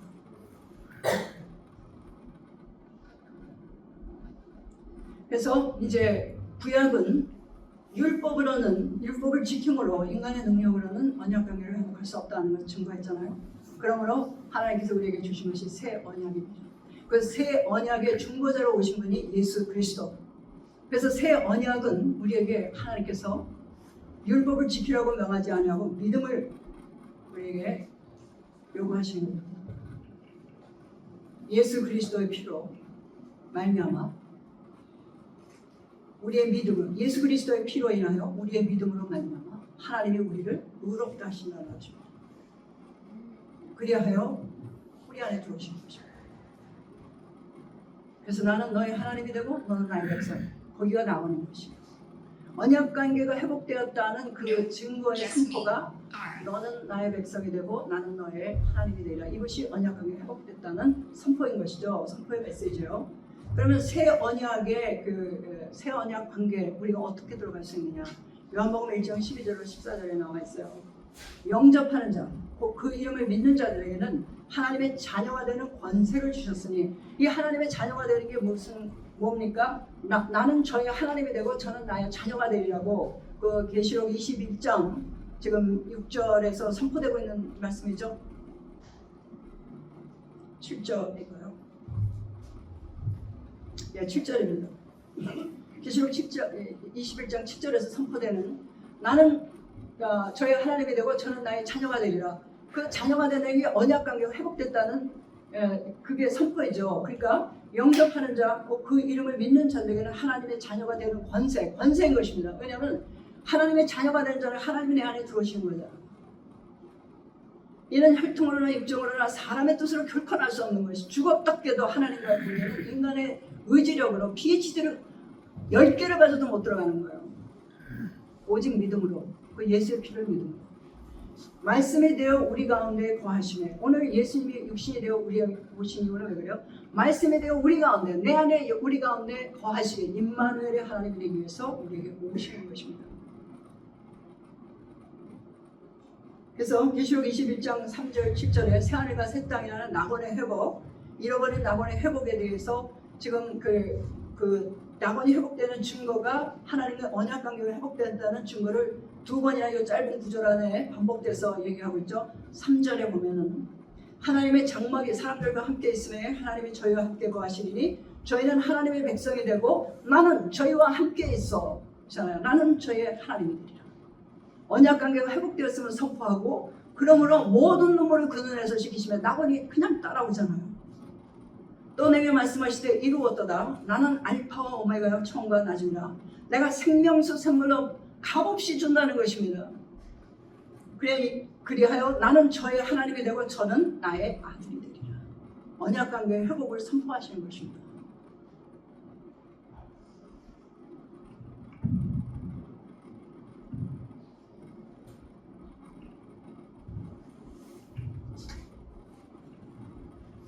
요한계시록 1장 8절, 우리가 이제 초반전에 읽은 그 첫 장에 보면은 8절에 하나님이 자신을 소개하시는 장면이 나오죠.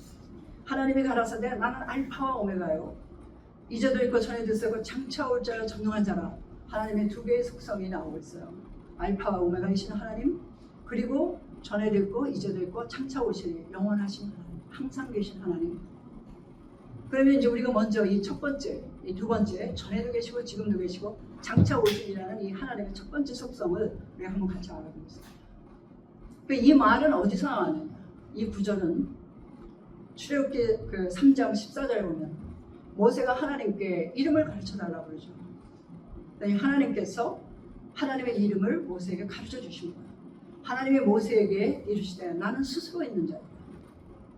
I am who I am. 또 이르시되 너는 이스라엘 자손에 가서 이르기를 스스로 있는 자가 나를 너에게 보내셨다. I am has sent me to you. 이렇게 말하라고 그래요. 그러니까 하나님의 이름이 무엇입니까? I am. 하나님이 모세에게 가르쳐 주신 하나님의 이름이 뭐예요? I am. 두 구절이에요. 사람의 우리가 이름은 한 명사 하나잖아요.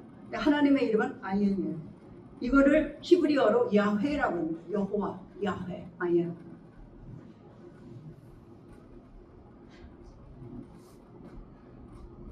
그리고 15절에 연이어서 하나님께서 아브라함에게 또 말씀하시기를, 하나님이 또 모세에게 이르시되 너는 이스라엘 자손에게 이같이 이르기를 나를 너에게 보내시는 이는 너희 조상의 하나님 아브라함의 하나님 이삭의 하나님 야곱의 하나님 여호와라. 이는 나의 영원한 이름이요 대대로 기억할 나의 표본이라 이렇게 얘기하십니다. The God of Abraham, the God of Isaac, and the God of Jacob, this is my name forever, the name by which to be remembered from generation to generation. 그러니까 이 하나님의 이름이 I am이시고 그 I am은 the God of Abraham, the God of Isaac, and the God of Jacob이라는 그 이름이세요. 여호와. 그러니까 다른 말로 하면 내가 아브라함과 같이 있었듯이 이삭과 같이 있었듯이 야곱과 같이 있었듯이 내가 지금 너와 함께 같이 한다는 얘기입니다. 내 인생 탄생부터 지금까지 내가 너와 함께 해왔듯이 내가 지금 너와 함께 있고 끝날까지 함께 할 하나님이라는 것입니다. 그 뜻이 I am이에요. 그래서 언약 관계가 회복된다는 것은 나는 너의 하나님이 되고 너는 나의 백성이 된다는 것은 무슨 뜻이에요? I am with you 이런 뜻이에요. 다른 말로 하면 뭐예요? Emmanuel. My name is Emmanuel. I am with you. 이것은 언약 백성에게 주시는 언약 백성이 가질 수 있는 하나님의 자녀가 되는 권세인 것입니다. 권세. I am with you의 하나님이 나와 함께 내 안에 지금 계시는 것입니다. 이러한 파워가 어디에 있습니까? 마태복음 1장 23절에 천사가 와서 예수 그리스도가 탄생할 거라는 이야기를 요셉에게 전해줄 때 보라 처녀가 잉태하여 아들을 낳을 것이요 그 이름은 임마누엘이라 하리라. 그 뜻은 번역한즉 God with us 이렇게 될 것입니다. 이 말씀을 임마누엘이 God is with me라는 말씀을 너무나도 상세하고 정확하게 완벽하게 전달하는 게 이사야서 8장 말씀이에요. 이사야서 8장에 보면은 이 백성이 천천히 흐르는 실로아물을 버리고 르신과 르마나의 아들을 기뻐하나니 그러므로 준내가 흉룡하고 창이란 큰 하수고 아수르 왕과 그의 모든 위력으로 그들 위에 덮을 것이라. 그 모든 것에 차고 언덕 위에 넘쳐 흘러 유다에 들어와서 창이라고 모래까지 미치리라. 임마누엘이 이렇게 나오거든요. 임마누엘이. 이 이야기의 그 배경을 이제 여러분에게 전하면 이제 북왕국의 아하시아 왕이 되었어요. 이사야는 우시아 왕과 요담과 아하시아와 히스기야 이 네 왕 시절에 그 선지자로 부름을 받은 그 성진 사람이에요. 근데 이제 우시아 왕이 죽을 때 그 이제 선지자가 되었죠.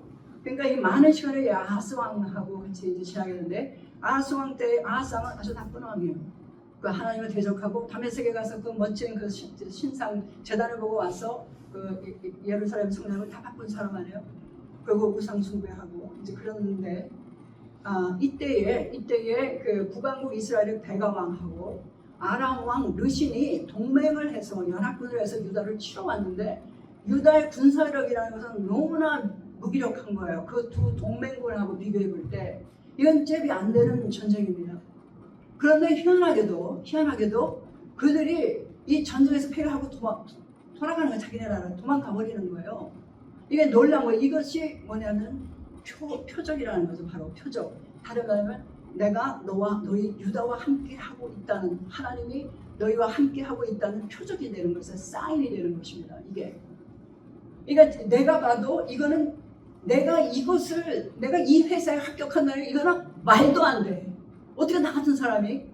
근데 그 기라성 같은 사람에게 내가 합격이 됐어. 그럴 때 내가 이거 으시시해서는 안 되는 거죠. 이건 하나님이 내게 주시는 사인, 하나님 나와 함께한다는 사인이구나. 그 사인을 알아봐야 되는 거예요. 근데 이 사람은 자기가 이 유다가 전쟁에서 지금 그 참패에서 이렇게 벗어났다는 그것만 기뻐하는 거예요. 그것만. 그리고 하나님은 돌아보지 않는 거예요. 그리고 그 위대한 선지자 이사야가 얘기를 해줬죠. 그리고 아수르 왕에게 달려가는 것입니다. 달려가서 성전의 금은 자기 왕궁의 금은 다 갖다 주고 아수르의 도움을 받아서 이 두 왕궁을 치려고 이제 그러한 장면이 지금 이제 배경이 되고 있는 것입니다. 그래서 그 아수르가 네가 가서 도움을 이렇게 요청했는데 그 아수르가 이제 조만간에 아람과 북왕국을 다 쳐서 차지할 것이다. 그리고서는 그 기세를 몰아서 유다로 침공해 내려올 것이다. 그리고 유다까지도 이제 차지할 이제 그런 기세로 내려올 것이라는 이야기를 지금 하면서 오 임마누엘로 끝을 내죠. 오 임마누엘. 다른 말로 하면 God is with you. 왜 그걸 모르냐 하는 거죠. 그게 지금 막 죽으려고 난리잖아요. 아수르가 쳐들어오네. 그럼 우리는 어디 가서 도움을 요하지? 막 이런 상태 아니에요? 그런데 오 임마누엘 God is with you. 왜 이걸 못 봐? 이제 그런 이야기입니다. 이제 이게 한 단락이에요. 그리고 이제 그 9절부터 또 이어집니다. 너희 민족들아 헌화하라 하셨느니라 필경 패망하리라. 너희 먼 나라 백성들아 들을지니라. 너희 허리를 동이라 필경 패망하리라. 너희 허리에 띠를 띠라 필경 패망하리라. 너희 함께 도모하라 필경 이루지 못하리라. 말을 내어라 시행되지 못하리라. 이는 because God is with us. God is with us. 제가 이걸 영어로 말씀드리는 이유가 하나님의 이름이 I am이라는 것이 영어로 빨리 전달이 돼요. 근데 하나님이 나는 스스로 있는 자다 하면 굉장히 이게 이해가 어렵더라고요. 근데 My name is I am. 그럼 이게 이해가 금방 들어오더라고요. 그래서 For God is with us. 그러니까 임마누엘이 바로 그 8절에서 선포됐는데 바로 밑에 Because God is with us. 이렇게 되는 것입니다. 그러니까 임마누엘 그 하나님 God is with us가 우리와 함께 하는데 이 세상 천하에 두려울 것이 뭐가 있느냐 이거예요. 아수르 왕이 두려우냐. 그리고 나서 이제 이 아하스 왕 뒤에 나오는 왕이 히스기야 왕이잖아요. 히스기야 왕 때 아수르의 산헤립이 18만 5천 군사를 이끌고 왔잖아요. 근데 그 군사를 하나님이 하룻밤에 전멸시켜버렸어요. 오늘 여기 약속하신 그대로 God is with us. 이 하나님의 그 방대하신 얼마이티네스가 요한계시록에서 우리에게 알려주고자 하는 굉장히 중요한 그 보좌의 그 파워가 우리 안에 들어와야 된다는 거예요. 그 하나님이 누구예요? I am with you의 하나님이에요. 내가 너와 함께하는 임마누엘의 하나님이라는 것이죠. 그런데 내가 거룩하니 너희도 거룩하라. 거룩하는 길은 언약 백성이 되라. 그 말씀을 지켜 행하라. 말씀을 지켜 행하지 못하기 때문에 내가 내 아들을 보내어 십자가 죽으니 그러면 그 아들의 피로 네 죄가 사함을 받았다는 것 그것만을 믿어라 이런 얘기예요. 그래서 예수 그리스도만 믿어라. 예수 그리스도가 내 안에 있으면 내가 너를 의롭다 하고 내가 너의 안에 들어가서 너의 아버지가 되고 너의 하나님이 되어주고 너는 내 아들이 되고 내 백성이 되고 I am with you and I will be with you 이렇게 되는 것입니다.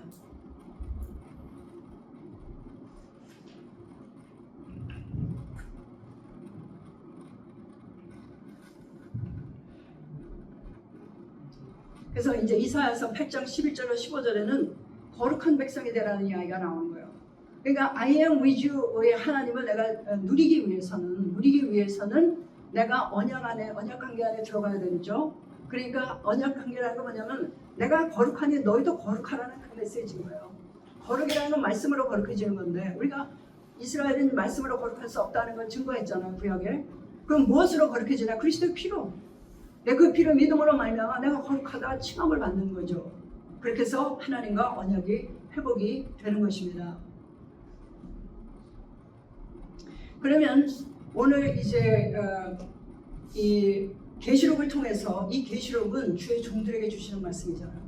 그 주의 종들은 성도들에게 이것을 들려줘가지고 이 마지막 그 환난의 때를 지키도록 환난의 때를 감당하고 승리하도록 이 계시록에 기록된 것을 지키라고 가서 지키게 하라고. 그러니까 마음에 간직하고 파수꾼의 경성함처럼 세상을 향해서 분별하고 준비하라고 이거를 주셨다고 그랬어요. 그러면 무엇을 해줘야 가르쳐 드려야 되느냐? 결론이 뭐예요? 21장이 결론이잖아요. 계시록 21장이 결론 아닙니까? 새하늘과 새 땅이죠. 언약관계의 회복이죠. 낙원의 회복. 이것을 전해야 되는 거예요. 그 낙원의 예수 그리스도로 말미암아 하나님과 관계가 회복돼서 그분이 나와 함께해서 I am with you가 오늘 그분이 피로 말미암아 내 안에 들어와 있는 거예요. 오늘 이 믿음을 성도들이 회복하기를 하나님 원하시는 것입니다. 계시록에 기록하신 목적 그 믿음을 성도들에게 주라는 거예요. 성도들이 이 믿음을 가져야 살아남는다는 것입니다. 그 임마누엘의 하나님이 내 안에 계신다는 거예요. 오늘 그 예수 그리스도의 계시가 무엇인가? 내 안에 계신 하나님께서 그가 말씀하시고 그가 행하시는 거, Testimony of Jesus Christ, 이게 계시록이에요. 그러면 우리는 예수 그리스도를 믿음으로, 그리스도가 내 안에 있음으로 말미암아 하나님이 내 안에 계시면 우리는 우리를 통하여 일하시는 하나님의 그 놀라운 기적 같은 능력을 우리가 보는 거예요. 그러면 우리는 뭐가 되는 거예요? 증인이 되는 거죠. 증인이 되는 것입니다. 그러면 우리의 사명은 나가서 증인되라고 부름을 받은, 세상에서 부름을 받아 나온 우리들인 것입니다. 그래서 I am 위주라는 이 믿음이 성도들에게 회복이 되어야 되는 것입니다. 임마누엘의 하나님이 오늘 나와 함께 하십니다. 이것이 확실하게 우리 마음속에, 근데 이게 머리로는 알지만 가슴으로 내려올 때까지가 너무 많은 시간이 걸리고, 가슴으로 내려와서 내 삶 자체를 움직일 때까지도 얼마나 많은 시간이 걸립니까? 그러나 이것은 주의 종들의 사명이죠. 그 성도들이 그게 머리에서 가슴으로 내려와 삶을 바꿀 그 움직일 정도의 그 믿음이 철저하게 될 때까지 정말 그 해산하는 그 정말 그 여인의 그런 수고를 해야 되는 거죠. 그래서 이 믿음이 우리에게 있을 때, 이 믿음이 우리에게 있을 때, 오늘 I am with you 임마누엘의 그 하나님의 그 놀라우신 능력이 아수르 군대 이것을 통해서 하나님 증거해 주시고, 이 믿음이 나한테 있을 때 우리에게 어떤 이점이 있을까요? 첫째, 뭘까요? 하나님이 나와 함께 하시니 예수의 피가 영원한 피. 그 피는 결코 끝나는 적이 없어. 영원한 구원을 우리에게 약속해 주셨기 때문에 하나님의 영원토록 나와 함께 하셔. 내가 못돼도, 내가 거짓말을 좀 하고, 내가 정말 못된 짓을 한참 방황하고 돌아다녀도 하나님은 나와 함께 하신다는 그 절대적인, 바울이 로마서 8장에서 그 사랑을 누가 끊을 수 있느냐? 아무도 끊을 수 없다는 것입니다. 오늘 I am with you. As long as you hold Jesus Christ. 예수님의 피가 내 안에 있기만 하면 이 사랑 하나님은 결코 I am with you 하나님, 임마누엘 하나님 항상 같이 있다는 것입니다. 그렇기 때문에 어떤 상황에 들어가도, 아수르가 쳐들어와도, 두 군대가 연맹해서 쳐들어와도 두려워할 필요가 없다는 것이죠. 하나님이 또 함께 하시면 부족한 게 없어요. 왜냐하면 요한복음을 보면 예수님께서 7번의 I am 말씀을 하세요. 7번의 I am 말씀을, I am이 뭐예요? 하나님의 이름 아니에요. I am. 예수님이 네가 생명의 떡이 필요해? I am the life of bread. 네가 세상의 빛이 필요해? 갈 바를 몰라? I am the light of the world. 네가 천국 들어가는 문이 필요해? 알고 싶어? I am the door of sheep. 너 좋은 선한 목자가 필요하니? I am the good shepherd. I am the resurrection and life. 너 어디 아파? I am resurrection. 네 아픈 거, 네 세포, 네 핏줄 다 revive. 부활할 수 있다. I am the resurrection and life. I am the way and the truth and life. 진리를 알고 싶어? 오늘 정답을 알고 싶어? I am the way and the truth and the life. I am true life. 그리고 뭐가 더 필요한 것이냐? I am whatever you need. I am, 하나님은 모든 것의 공급처가 되시고, 하나님, 임마누엘의 하나님, I am with you, 그 하나님은 내가 어느 곳에 있든지 나와 함께 하세요. 여기 안에 계시니까. 그리고 이 하나님은 전능하신 여호와 하나님이십니다. 그 I am with you 하나님이 나와 함께 있을 때 잠깐 내가 필요한 게 기도했는데 안 나타날 수도 있겠죠. 그 잠깐이라는 세월이 1년이 될 수도 있겠죠. 그러나 우리가 흔들리지 말아야 될 것이 무엇일까요? 하나님은 나를 결코 떠나지 않아. 그 전능하신 하나님, 그 아수르를 물리치는 하나님, 홍해를 가르치는 하나님, 그 수많은 기적의 하나님, 그 하나님이 이 안에 계셔. 예수님이 말씀하셨다는 거예요. 네가 나를 믿기만 하면 나와 같은 일을 할 수 있고 이보다 더 큰 일을 할 수 있는 이유는 하나님이 내가 가기 때문입니다. 하나님이 내 안에 계시기 때문이다. 그래서 하나님의 이름이라는 이것이 굉장히 중요한 것이죠. 그 이름 자체가 우리에게 거대한 그 신앙에 분기점을 주잖아요. 어떤 세상을 바라보는 시각에 아주 바꿈을 주잖아요. 그리고 이제 마지막으로 중요한 하나님의 속성. 그리고 하나님은 알파와 오메가시라고 했어요. 나는 알파와 오메가요. 처음과 나중이다. 이렇게 말씀하십니다.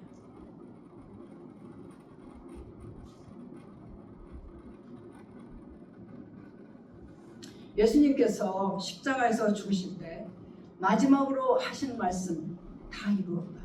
그리고 이제 숨을 거두신단 말이에요.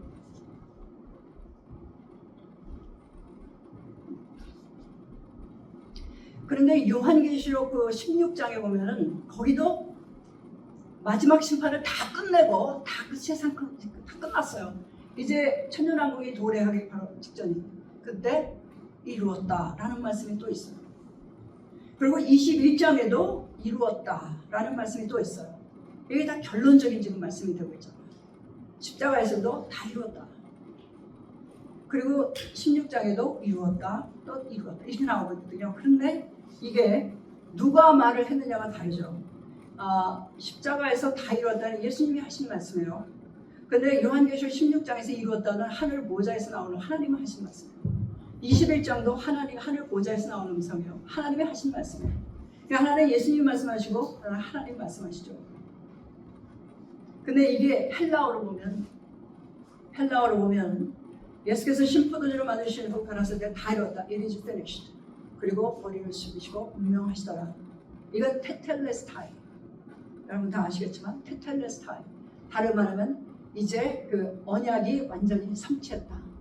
내게 명하신 것을 다 이루었다. 다 성취했다는 뜻이에요. 테텔레스타이. 그런데 요한계시록 16장과 21장에 쓴 헬라어는 동일하게 개고난이에요. 달라요. 이게 하나님이 하신 말씀이에요. 개고난은 뭐냐면 회복이라는, 그러니까 원상태로 돌렸다는 뜻입니다. 그러니까 하나님께서 보좌에서 그 21장 또 내게 말씀하실 때 이루었도다. 나는 알파 오메가 처음과 나중이라. 내가 생명수 선물로 목마른 자에게 값없이 주리니. 이렇게 말씀하시거든요. 이 마지막 장에서 결론장에서 이루었다라고 하나님께서 말씀하시는 것은 이제 다 회복이 됐는데 어떤 상태로 회복이 되는 거냐면 원래 상태로 회복이 된 것입니다. 하나님께서 6일간의 창조를 마치실 때마다 하시는 말씀이 보시기에 심히 좋았다라고 그래요. 그렇죠? 그래서 6일간의 창조를 마치시고 보시기에 심히 좋았다라고 이렇게 이제 말씀을 하신 창세기 1장 31절에 하나님이 그 지으신 모든 것을 보시기에 심히 좋았더라 이렇게 얘기를 합니다. 영어로는 it is very good 이렇게 얘기를 하시거든요. 이 it is very good 그 상태로 돌아간 것이 개고난이에요. 그러면 하나님이 지금 마귀를 패하시고 그리고 이제 언약을 회복하시고 관계를 회복하시고 낙원을 회복하신 다음에 하신 말씀이 개고난이신데 이거는 그 망가진 그 마귀에 의해서 망가진 온 세상을 다 정리해서 새로 쓰시겠다는 얘기가 아니에요. 내가 새로운 것을 창조했다는 얘기예요. 새하늘과 새 땅이 들어오고 옛날 것은 다 없어졌다 그런 얘기예요. 새하늘과 새 땅을 창조하는 그 모든 것들이 심히 보기에 좋았더라 그 상태로 돌려놨다는 그런 뜻이 개고난이에요. 그러면 우리가 이제 이 하나님을 우리가 생각해 볼 때 창세기 3장 15절을 선포하실 때가 몇 년 전일까요? 지금부터 수천 년 전이에요. 그런데 이제 앞으로 반드시 속히 될 일이 아직 안 오는 거예요. 그러나 속히 올 일입니다. 그 끝에 하나님이 하실 일이 개고난입니다. 다 이루었다. 그 말씀이 뭐냐면 창세기 3장 15절에 약속한 그 말씀이 이제 3장 16절 그 계시록 16장에서 이루었어요. 다 끝났죠. 그리고 나서 하나님의 나라가 완전하게 다 이루었다가 개고난이에요. 어느 날 개고난이죠. 그래 이게 몇 년간이에요. 이 몇 년간을 어쩌면 그렇게 한결같이 그 창세기 3장 15절을 가지고 그렇게 해서 때가 되니 메시아를 보내시고 그것도 오래 참고 인내하사 이스라엘 백성을 통해서 인간이 자기 스스로는 행복을 찾을 수 없다는 결론에 도달하기까지 언약을 회복하기까지는 이게 행복에 도달할 수 없는 거예요. 근데 그 언약도 내 능력으로 할 수 있는 게 아니에요.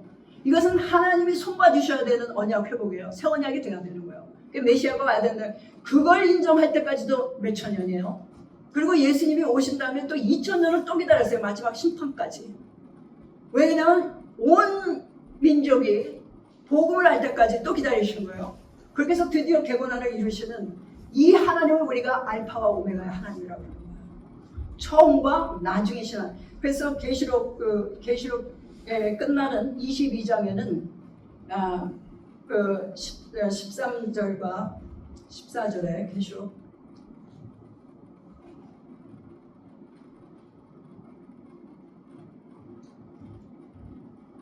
나는 알파와 오메가요 처음과 나중이요 시작과 끝이라.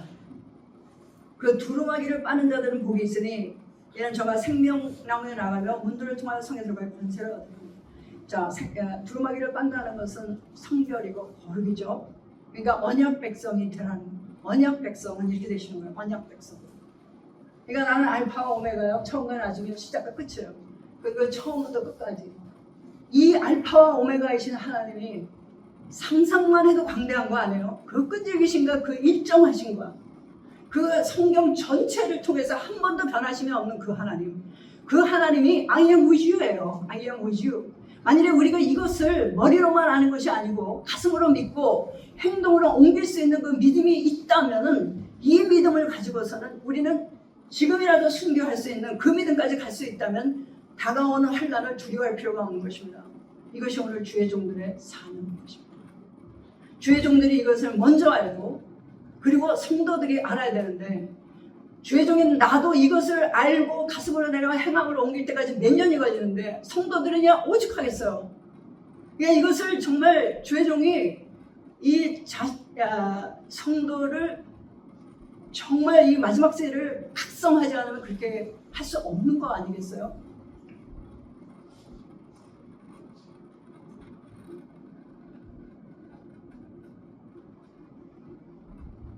그래서 오늘 하나님께서 계시록을 통해서 우리에게 주는 메시지 지키라는 것입니다. 지키라.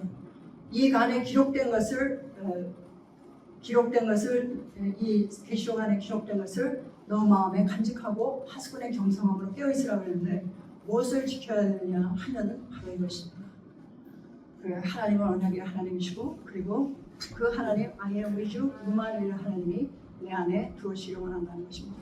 그 예수 그리스도의 피로 말미암아 그리스도를 믿으면 그러면 그 알파와 오메가요 그 하나님이 나를 통해서 행하시는 놀라운 광대한 일들을 보게 될 것이고 그 일을 보는 횟수가 많아질수록 그 경험을 많이 하는 할수록 우리들의 믿음이 더 커질 것이다.